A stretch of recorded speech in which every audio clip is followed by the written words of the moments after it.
When you do this to an avoidant, they will eventually fall down and become your slave.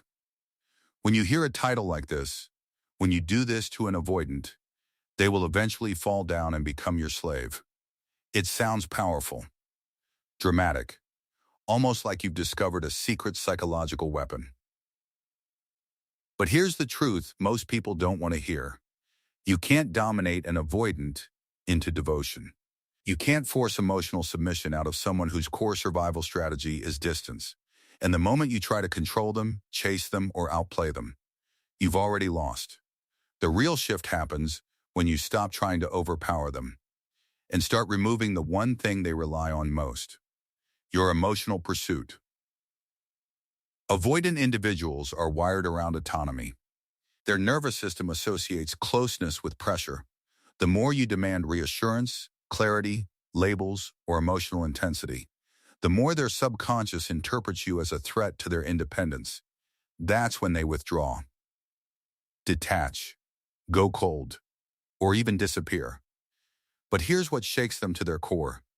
When you become emotionally self-contained, when you stop over-explaining, when you stop reacting to their distance, when you respond calmly instead of anxiously, when you're warm but not needy, present but not chasing, interested but not attached to outcome, that's when the power dynamic shifts.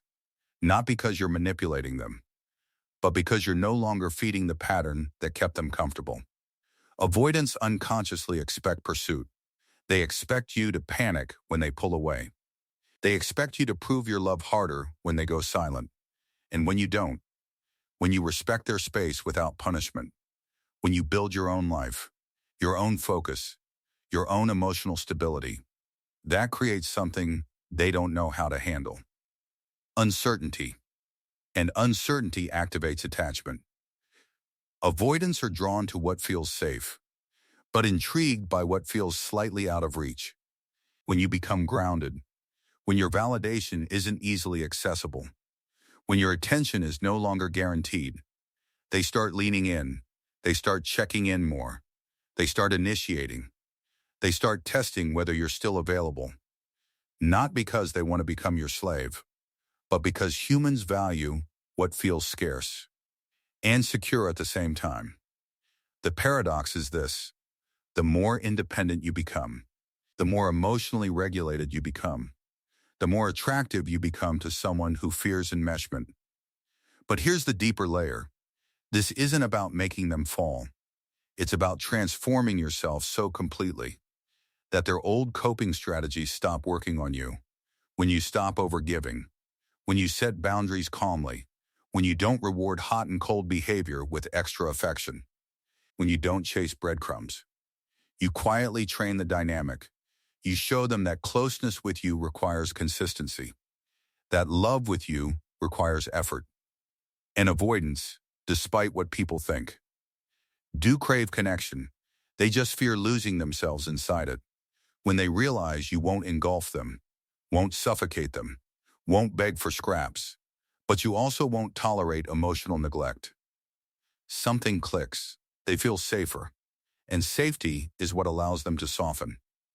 The collapse people talk about isn't submission. It's emotional surrender to security. It's when they realize you are not trying to control them. And because of that, they no longer need to run. But this only works if it's real. If you're pretending to be detached while secretly obsessing, they will feel the tension. Avoidants are hypersensitive to emotional pressure. Even when it's silent, you must genuinely build a life that fulfills you outside of them. You must genuinely detach from needing them to choose you. In order for you to feel worthy, that's the real power move.